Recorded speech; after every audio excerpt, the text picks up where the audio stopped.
Good morning दोस्तों, कैसे हैं आप लोग। मैं दीपक कुमार स्वागत करता हूं आपके अपने यूट्यूब चैनल गुरुकुल पॉइंट में। आज दोस्तों हम लोग पढ़ेंगे भूगोल का एक टॉपिक है ज्वालामुखी। ज्वालामुखी से संबंधित प्रश्न एग्जाम में पूछे जाते हैं, जो 1 नंबर के प्रश्न आते हैं। और यहाँ पे 10 महत्वपूर्ण प्रश्न आपको दिए जा रहे हैं जो ज्वालामुखी से संबंधित हैं और आपके एग्जाम में बार बार रिपीट किए जाते हैं दोस्तों। ठीक है, तो आइए दोस्तों शुरू करते हैं। यहाँ पे दिया हुआ है पहला प्रश्न, निम्नलिखित में से किसे प्रकृति का सुरक्षा वाल्व कहा जाता है। ठीक है, सुरक्षा वाल्व कहा जाता है। ऑप्शन ए दिया है भूकंप, बी दिया ओजोन गैस, सी दिया ज्वालामुखी, डी दिया है नदी।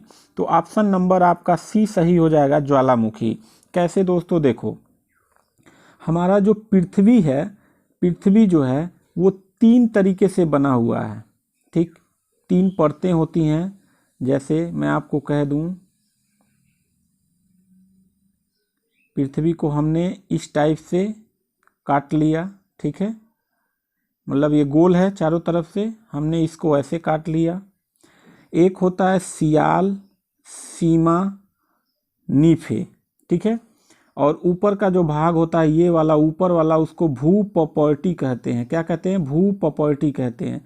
फिर ये दूसरा वाला भाग सियाल कहलाता है, ये सीमा कहलाता है, और ये जो भाग होता है इसको नीफे कहते हैं। ठीक है, तो जो ये नीफे वाला भाग है ना, ये पृथ्वी का आज भी बहुत अधिक मात्रा में लोहा एकदम मतलब पिघले रूप में, तरल पदार्थ में। ठीक है, तो ये क्या करता है, पिघला हुआ पदार्थ अगर पृथ्वी के ऊपर आके कहीं निकलेगा नहीं तो पृथ्वी ब्लास्ट कर जाएगी, मतलब पृथ्वी का संतुलन नहीं बन पाएगा।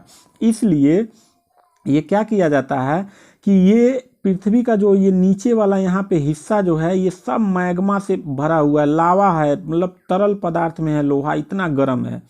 तो यही क्या होता है कि पृथ्वी का जो ऊपरी परत है भूपपर्टी, नीचे से नीफे से ऐसे बीवर के रास्ते निकल के आके यहाँ पे क्या होता है, निकलता है लावा।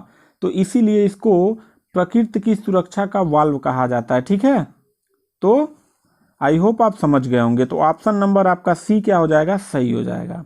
बढ़ते हैं दूसरे नंबर क्वेश्चन पे। चलिए, दूसरा प्रश्न कह रहा है कि किस ज्वालामुखी में अक्सर उद्गार होती रहती है। ऑप्शन ए जागृत ज्वालामुखी, प्रसुप्त ज्वालामुखी, मृत ज्वालामुखी, यौगिक ज्वालामुखी। तो देखो ये जो जागृत ज्वालामुखी है, ठीक है, ऐसे ज्वालामुखी जिसमें हमेशा मैग्मा निकलता रहे, मतलब हमेशा निकलता रहे, उसे जागृत ज्वालामुखी कहते हैं। ठीक है, प्रसुप्त ज्वालामुखी, ऐसे ज्वालामुखी जो एक बार विस्फोट करने के बाद इसमें भविष्य में संभावना बनी रहती फिर विस्फोट होगा, ऐसे को कहा जाता है प्रसुप्त या शांत ज्वालामुखी। ठीक है, चलिए ये तीसरा जो सी दिया है मृत ज्वालामुखी, ऐसे ज्वालामुखी को कहा जाता है जो एक बार विस्फोट होने के बाद भविष्य में यहाँ पे कभी भी विस्फोट होने की संभावना नहीं रहती है, ऐसे को मृत ज्वालामुखी के नाम से जानते हैं। और इसी मृत ज्वालामुखी में ही क्रेटर झील का क्या होता है, निर्माण होता है। जो विस्फोट होने वाला जो जगह होता है ऊपर का, वो क्या हो जाता है, उसमें बारिश का पानी आके जम जाता है तो क्रेटर झील का निर्माण होता है। ठीक है, जो बीवर से जो छिद्र होता है और बाहर विस्फोट करता है, चारों तरफ मैग्मा निकल जाता है, बीच में जो खाली जगह होता है उसमें पानी भर जाता है, क्योंकि इसमें भविष्य में मृत ज्वालामुखी में फिर विस्फोट होने की संभावना नहीं रहती है, तो वहाँ पे क्रेटर झील का निर्माण होता है। तो यहाँ पे ऑप्शन नंबर आपका कौन सा सही हो जाएगा बाबू, ऑप्शन नंबर ए, यानी ऐसे ज्वालामुखी में अक्सर उद्गार होती रहती है। किस ज्वालामुखी में बाबू, जागृत ज्वालामुखी में। ठीक है, चलिए बढ़ेंगे अगले प्रश्न पे। तीसरा नंबर प्रश्न देखते हैं, वह कौन सा महाद्वीप है जहां एक भी ज्वालामुखी नहीं है। ठीक है, तो यहाँ ऑप्शन में देखेंगे कि दिया ऑस्ट्रेलिया, अंटार्कटिका, अफ्रीका, यूरोप। तो बाबू इन तीनों में ज्वालामुखी पाए जाते हैं। ठीक है, लेकिन ऑस्ट्रेलिया महाद्वीप एक ऐसा महाद्वीप है जहां एक भी ज्वालामुखी नहीं पाए जाते हैं। ठीक है दोस्तों, तो इसको याद रखेंगे, बहुत इंपॉर्टेंट प्रश्न है। ठीक, आगे बढ़ेंगे। चौथा नंबर प्रश्न देखते हैं। चौथा नंबर प्रश्न ये कह रहा है कि विश्व में सर्वाधिक जागृत ज्वालामुखी कहाँ स्थित है? विश्व में सर्वाधिक जागृत ज्वालामुखी कहाँ स्थित है? तो जागृत से आप समझ गए होंगे कैसे ज्वालामुखी जो हमेशा उद्गार होते रहते हैं, मैग्मा लावा हमेशा निकलता रहता है, ठीक है। तो ऐसे ज्वालामुखी कहाँ स्थित है बाबू? ऑप्शन ए दिया हुआ है आंध्र महासागर के आसपास, बी दिया है प्रशांत महासागर के आसपास, सी दिया हिंद महासागर के आसपास, डी दिया है आर्कटिक महासागर के आसपास। यहाँ ये पूछ रहा है विश्व में सर्वाधिक पूछ रहा है, तो सर्वाधिक जब भी पूछेगा बाबू तो ऑप्शन नंबर बी सही हो जाएगा, प्रशांत महासागर के आसपास है। प्रश्न नंबर 5 देखते हैं। विश्व का सबसे ऊंचा ज्वालामुखी पर्वत कोटोपैक्सी, ये बहुत इंपॉर्टेंट है, ये एग्जाम में बार बार पूछा, इसलिए मैं इसके सामने वेरी इंपॉर्टेंट लगा दे रहा हूँ, ठीक है। विश्व का सबसे ऊंचा ज्वालामुखी पर्वत कोटोपैक्सी कहाँ स्थित है, ठीक है। तो 5वें नंबर प्रश्न का उत्तर आपका हो जाएगा जापान में है, फिलीपींस में है, कि इक्वेडोर में है, हवाई द्वीप में है। तो बाबू ऑप्शन नंबर आपका सही हो जाएगा इक्वेडोर। क्या हो जाएगा? इक्वेडोर, ये ऑप्शन आपका सही हो जाएगा। कोटोपैक्सी कहाँ पे स्थित है? इक्वेडोर में है, ठीक है। बहुत इंपॉर्टेंट प्रश्न है बाबू ये। चलिए अगले प्रश्न पे बढ़ते हैं।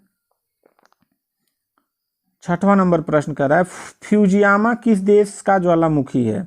देखो फ्यूजियामा, ये भी बार बार प्रश्न पूछा गया है भूगोल में, ठीक है। तो यहाँ पे देखिए इटली दिया है, जापान दिया है, कीनिया दिया है, मेक्सिको दिया है। तो ऑप्शन नंबर आपका सही हो जाएगा आपका जापान जो है देश में फ्यूजियामा ज्वालामुखी क्या है? स्थित है, ठीक है। चलिए अगला प्रश्न बढ़ते हैं। माउंट एटना ज्वालामुखी किस द्वीप पर स्थित है? माउंट एटना ज्वालामुखी किस द्वीप पे स्थित है बाबू? तो दिया लिपारी, सिसिली द्वीप, कोर्सिका, भारत। तो बाबू ऑप्शन नंबर आपका बी सही हो जाएगा, सिसिली द्वीप पर एटना ज्वालामुखी क्या है? स्थित है। अब देखो द्वीप क्या होता है पहले ये समझ लो। एक कहलाता है द्वीप, एक कहलाता है प्रायद्वीप, और एक कहलाता है महाद्वीप, ठीक है। क्या कहलाता है? महाद्वीप। देखो स्थल का वह छोटा से छोटा भाग जिसको चारों तरफ क्या हो? जल हो, तो उसे हम क्या कहेंगे? द्वीप कहते हैं, ठीक है।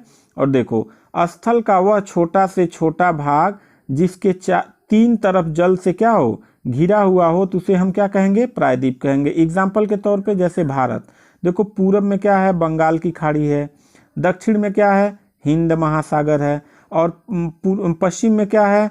अरब सागर है। तो हुआ ना, एक तरफ अरब सागर से घिरा है, नीचे से दक्षिण से हिंद महासागर से घिरा है, और इधर बंगाल की खाड़ी से। तो 3 तरफ जल से घिरे हुए स्थल को हम क्या कहते हैं? प्रायद्वीप कहते हैं। महाद्वीप किसे कहेंगे? द्वीपों के बहुत बड़े भाग को हम क्या कहते हैं? महाद्वीप कहते हैं। जैसे एशिया महाद्वीप है, यूरोप महाद्वीप है, अफ्रीका महाद्वीप है, ठीक है। इस टाइप के ऑस्ट्रेलिया महाद्वीप है। तो द्वीपों के बहुत बड़े भाग को हम क्या कहते हैं? महाद्वीप कहते हैं, ठीक है दोस्तों। तो माउंट एटना ज्वालामुखी किस द्वीप पे स्थित है? सिसिली द्वीप पे स्थित है, ठीक है। अगला प्रश्न देखेंगे। चलिए अगला प्रश्न कह रहा है कि विसुवियस ज्वालामुखी, ये भी बहुत इंपॉर्टेंट है बाबू। विसुवियस ज्वालामुखी किस देश में स्थित है? तो ऑप्शन दिया हो कीनिया, इटली, इंडोनेशिया, मैक्सिको। तो आपका ऑप्शन नंबर बी सही हो जाएगा। इटली जो है वो क्या है? विसुवियस ज्वालामुखी यहीं पे स्थित है। किस देश में? इटली देश में, ठीक है दोस्तों। आगे बढ़ेंगे।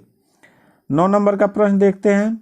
तो 9 नंबर का प्रश्न ये कह रहा है किस ज्वालामुखी को भूमध्य सागर का प्रकाश स्तंभ कहा जाता है? तो यहाँ ऑप्शन ए दिया है एटना, चिम्बाराजो, स्ट्रम्बोली और विसुवियस। तो ऑप्शन नंबर आपका सी सही हो जाएगा बाबू, स्ट्रम्बोली। देखो यहाँ पे जो ज्वालामुखी निकलता है ना, ये इतना ज़्यादा प्रकाश फैला रहता है कि इसे मतलब क्या बोला जाता है? भूमध्य सागर का प्रकाश स्तंभ कहा जाता है, ठीक है, ठीक है। इसका मतलब ज्वाला जो है बहुत उजाला फैलाता है। इसका जो मैग्मा निकलता है, जो लावा निकलता है, एकदम वहाँ का एरिया लाल कर देता है प्रकाश से। इसीलिए इसको क्या कहा जाता है? भूमध्य सागर का प्रकाश कहा जाता है। किसको? स्ट्रम्बोली ज्वालामुखी को, ठीक है। चलिए अंतिम प्रश्न लेते हैं। किलिमंजारो पर्वत किस महाद्वीप में स्थित है? अब देखो किलिमंजारो कह रहा है किस पर्वत जो है किस महाद्वीप में स्थित है? Option A Asia, Europe, Africa, Australia. तो ऑप्शन नंबर सी आपका सही हो जाएगा। अफ्रीका महाद्वीप में किलिमंजारो पर्वत क्या है? स्थित है, ठीक है। तो ये दोस्तों था कुल मिला के 10 ही प्रश्न था। बहुत इंपॉर्टेंट प्रश्न है, अगर ज्वालामुखी से प्रश्न पूछेगा तो इसमें से 1 नंबर आपका जरूर एग्जाम में टच कर जाएगा।